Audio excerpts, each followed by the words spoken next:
월말 김어준의 김어준입니다. 고전문학계 고공비행물체 유광수 교수님 나오셨습니다. 안녕하십니까? 안녕하십니까. UFO 유광수입니다. 목소리가 네. 올라오셨나요? 그냥 거침없이 신출귀몰하게 쭉쭉쭉 날라봐야겠다. 요새 땅에서는 예. 벌거벗고 뛰어다니는 사람들이 많아요. 옷을 입고 다녀야지. 저는 이제 그 아래 것들하고는 안 놀고. 내려오신 적이 없으니까. 그렇죠. 자, 그동안 저희가 실화를 바탕으로 한 네. 이야기들 해왔는데 오늘은 뭡니까? 오늘은 소설인데요. 네. 요게 포의 교집이라는 제목을 가지고 있습니다. 처음 들어봤는데. 처음 들어보실 수밖에 없어요. 왜냐하면 발굴 자체가 얼마 안 됐어요. 배경이 고종 때. 왜냐하면 대원군 얘기가 나오거든요. 내용으로 보아 실제로 이런 일이 있었을 걸로 예상되는 것을 쭉 적어놓은 거예요. 아, 역시 실화의 가능성이 굉장히 높죠. 베이스 온 그럼요. 트루 스토리. 네, 그런 겁니다. 제목이 포의 교집. 집이라는 거는 책이란 뜻이고요. 포의 교라는 거는 포의 지교를 줄임말입니다. 포이라는 게 뭐냐면 배잠방이로 만든 옷. 요즘 말로 하면 추리닝 입고 동네에서 구슬치기 하고 짤짤이 할 때의 친구들끼리의 사귐. 별 흉어물 없이 막 얌마 하고 사귈 때의 사귐을 포의 지교라고 하고요. 꿈이 없는 서로 간의 마음을 그냥 있는 그대로 아는 진정한 사귐을 포의 지교라고 하고요. 불알 친구인데. 그렇죠. 유교 문화권에서는 포의 지교는 굉장히 이상화되어 있어요. 정치적 상황이나 시대적 상황이나 자기의 신분이나 이런 걸 다 뛰어넘어서 자신을 있는 그대로 알아주는 사람들끼리의 사귐. 그러니까 성인이 돼서 이해관계라든가 갑을관계 예. 없이 순수하게. 그렇습니다. 네. 우정에 대한 얘기입니까? 사랑에 대한 얘기입니까? 그러니까 포의지교는 보통 우정이어야 되죠. 원래가. 그런데 기녀들이 자기 신분이 굉장히 처참하잖아요. 그러니까 그거를 차용하듯이 끌어당겨서 나와 당신도 호의지교로 서로 사귀어야 해요. 살쿠는 기술로 많이 사용했던. 나는 기녀고 너는 그렇지. 양말이지만 그렇지. 우리 신분 뛰어넘어야지 이 새끼야. 그렇죠. 네가 돈 줬다고 그러는 줄 아냐? 육체로 연결됐다고 그러는 줄 아냐? 그런 거 아니야 임마. 우리는 포의지교 진정한 교유를 하는 사이야 임마 라는 식으로 남자를 살쿠는 고등기술로 기녀들이 조선시대 내내 사용했던 겁니다. 기녀의 살쿠는 게 있어요? 그렇죠. 그럴 수밖에 없었겠다. 예, 근데 포의지교를 지금 설명한 것처럼 설명한 사람이 저밖에 없어요. 잘했어요. 내가 그 칭찬 들으려고 말하는 거 아니야? 교수님이 네. 월말을 하시다가 네. 이쪽 기술에 눈을 뜨신 것 같아요. 그럼요? 제가 또 연애 상담 한 10년 했거든요. 제가 알아요. 그럼 기녀하고 이 양반이 나온다는 거 아니야? 기녀는 아니고 궁녀 출신 유부녀야.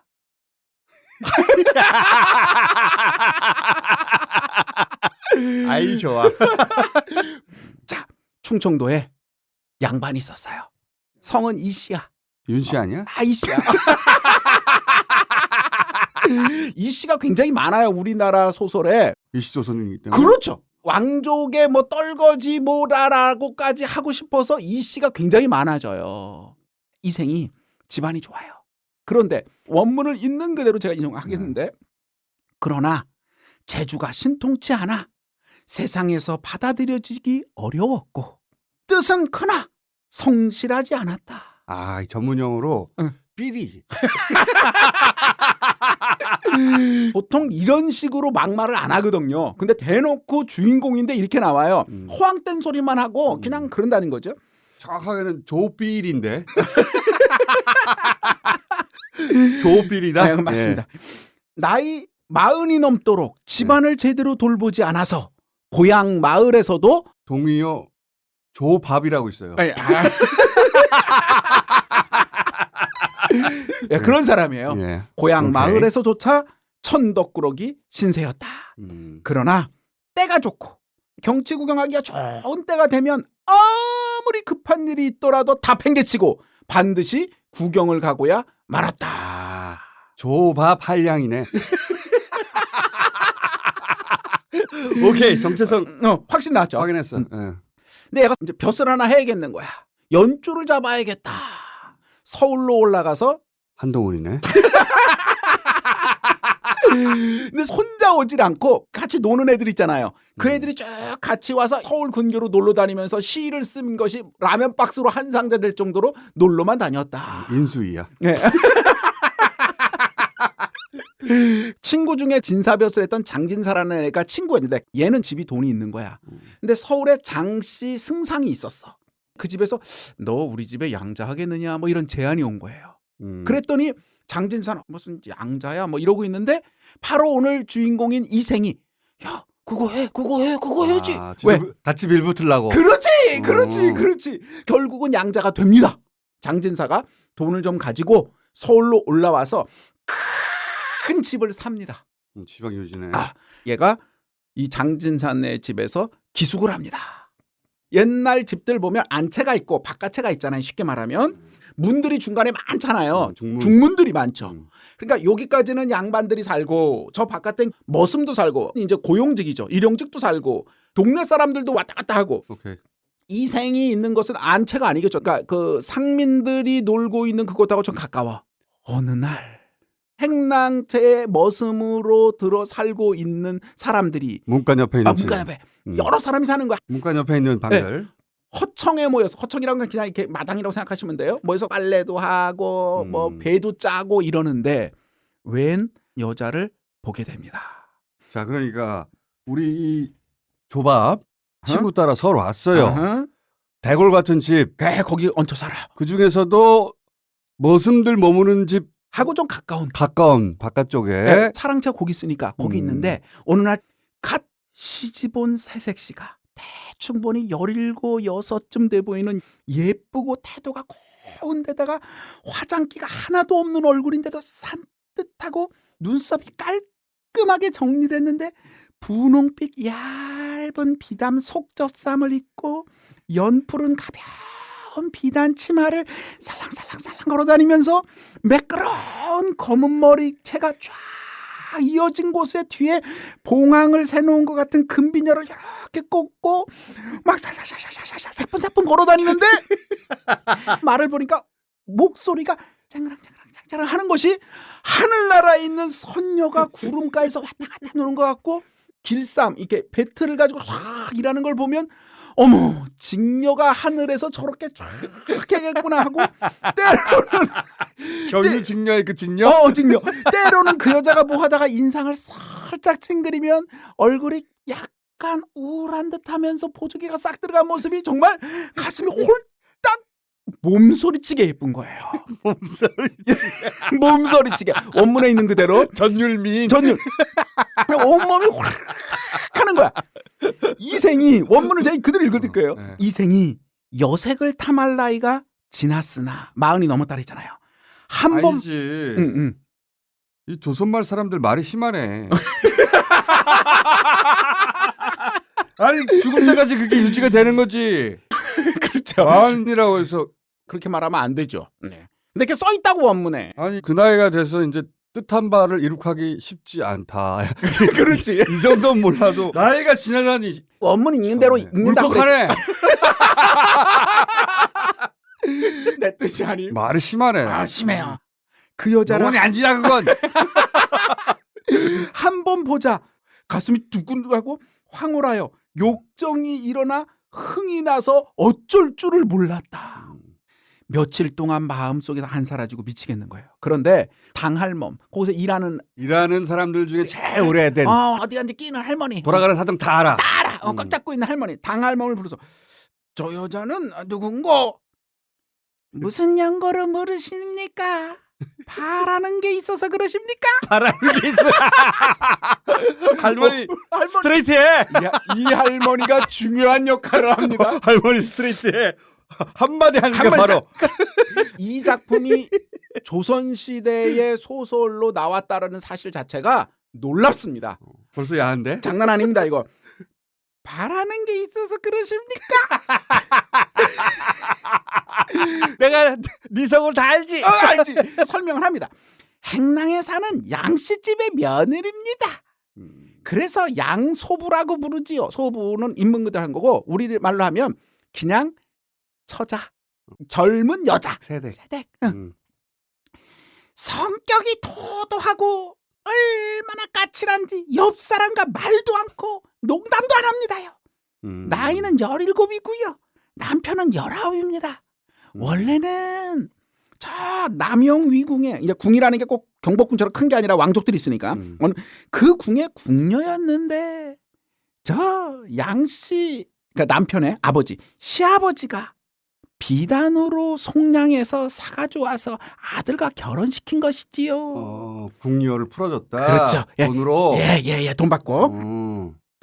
시집 오기 전에도 어찌나 도도했는지 성 밖에 있는 미소년이 미모에 탐해서 어떻게 좀 만나볼까 하고 했는데도 끝내 만나주지 않고, 그만 그 소년이 상사병으로 죽게 돼 있었는데도 그 부모가 제발 한 번만 만나서 우리 아들 날 살려달라고 간청을 해도 도도하게 거절해서 결국 소년이 죽고 말았습니다. 그거는 그 여자애가 만든 스토리일 거야. 어쨌든 도도해. 그래서 그때 죽은 소년의 혼이 늙은 궁녀에게 들어갔다지 뭡니까? 이 당할멈의 중간에서 지어내는 말이 장난 아닙니다. 그래서 그 늙은 궁녀가 양씨 저 며느리를 그렇게 죽도록 때려서 할 수 없이 밖에 나와 있었던 거를 양씨 노인이 가서 비단으로 속량 받아서 결국 왔습니다. 남자의 한이 나이 많은 궁녀한테 들어가가지고 얘를 패가지고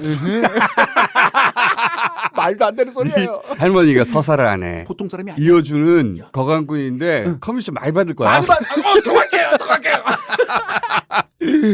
그러면서 아유 성격이 보통이 아닙니다. 남편이 늘 사나워서 저 며느리를 이렇게 살펴보고 있으니까 어찌 감히 다른 행실을 생각할 수 있겠습니까요? 나를 통해 할 걸. 그렇지. 나만이 할 수 있어. 그 얘기를 이렇게 되게 어필한 거예요. 오케이. 그러고 나니까 더 정신이 없어. 주변에 친구들에게 막 얘기할 거 아니야. 근데 걔네들 다 한 번씩 보고 나니까 그 여자 이름이 본명이 초옥입니다. 이 초옥을 본 사람들은 싹 다 깜짝 놀래가지고. 오케이. 자, 그런데 이 소설이 대단한 건 뭐냐면 똑같은 상황에 대해서 여러 명의 시선을 겹쳐요. 라쇼몽이라고 일본 영화 그것처럼 자 이렇게 당할멈 버전이 있고 이생이 몸이 다르니까 여기저기 물어봤어. 그렇지. 그랬더니 청지기에게 또 가서 물어본 거지. 소인이 여기 산지 오래되었는데 저 여자는 눈길조차 안 줍니다요. 어찌 감히 한마디라도 이렇게 붙여볼 수 있겠습니까? 아유 참나. 성대모사 일치월장하시고 계시죠. 저 점점 노력하고 있습니다. 자, 그런데 한 사건이 터집니다. 이 사람이 있는 곳은 사랑방이니까 바깥하고 있다고 그랬잖아요. 외부 사람들 뭐 장사꾼들 이런 사람들 와서 막 시끄럽게 일하는데 툭하면 자기 중문까지 쉽게 훌라당 왔다 다니니까 양말이 사는 중문으로 상놈들이 곰방대를 피우며 지들끼리 막 떠들고 쿵쾅쿵쾅거리고 뭐 담배 키덕거리고 이것들이 정말. 그래서 아랫사람들을 불러서 저놈들을 잡아와라. 그래가지고 잡아다가 기와장 부러진데 무릎을 꿇혀. 이게 이제 고문하는 거거든요. 사실 국가에서. 그렇게 하고 곤장을 몇 대 때렸어요. 이러기를 몇 차례를 하고 나니까 사람들이 거기선 덜 떠들고 저 사람 요즘 말로 하면 저 사람 꼴통이야. 뭐야 저 지네 집도 아니면서. 이렇지만 양반이니까 피하려고 하는 피한 거죠. 그러고 있는데 여기 새로운 여자 달금이라는 여종이 있습니다. 원문에 써 있는데 남녀 사이의 낌새를 훤히 잘하는 달금이라는 여종이 어느 날, 그러니까 얘도 당할멈하고 똑같은 일을 해보려고. 미래 당할멈. 그렇지. 그래서 어느 날 시키지도 않았는데 뽀로로로로 하고 이생에게 딱 오더니 아우 서원에 계신 서방님은 어떻게 저기 진사님하고 친하세요? 그런데요 제가 초옥이한테 들었는데요. 초옥이가 글쎄 저한테 이런 걸 물어봐요. 거기 계시던 그분 있잖아. 그분은 주인집 분하고 얼만큼 친하셔? 어머 진짜 내가 뵈니까 양반이시더라. 양반다운 양반이셔. 초옥이 보냈지. 호령을 하시는 모습을 보는데 어머 사대부의 기상이 아니면 어찌 저렇게 하시겠어. 연세는 얼마가 되시고 문장은 또 잘하시겠지. 서방님을 그 흥모하는 것 문장 같은데. 하나하나 다 초옥이 시킨 거야. 그래서 야, 정확하게 이렇게 말해라.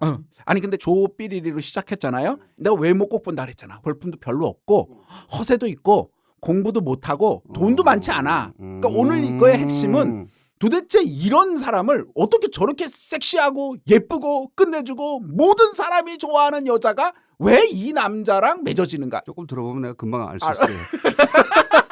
슬슬 지금 감이 잡히고 있어. 오케이. 초옥이 보냈어 일단 감 보기 위해서. 자 그런 얘기를 쭉 달금이가 하니까 옆에 있던 친구 중에 한 명이 옆구리를 툭 치면서 한번 불러나 보지 그래. 그랬더니 주인 있는 여자를 어찌 마음대로 부를 수 있겠나. 에이. 그 목소리 아닐 것 같아요. 조밥 한량은 그 목소리 안 나와요. 주인 있는 여자를 어찌 마음대로 부를 수 있겠나. 에이. 그래 버전으로. 이걸로 하자. 주인 있는 여자를 어찌 마음대로 부를 수 있겠나.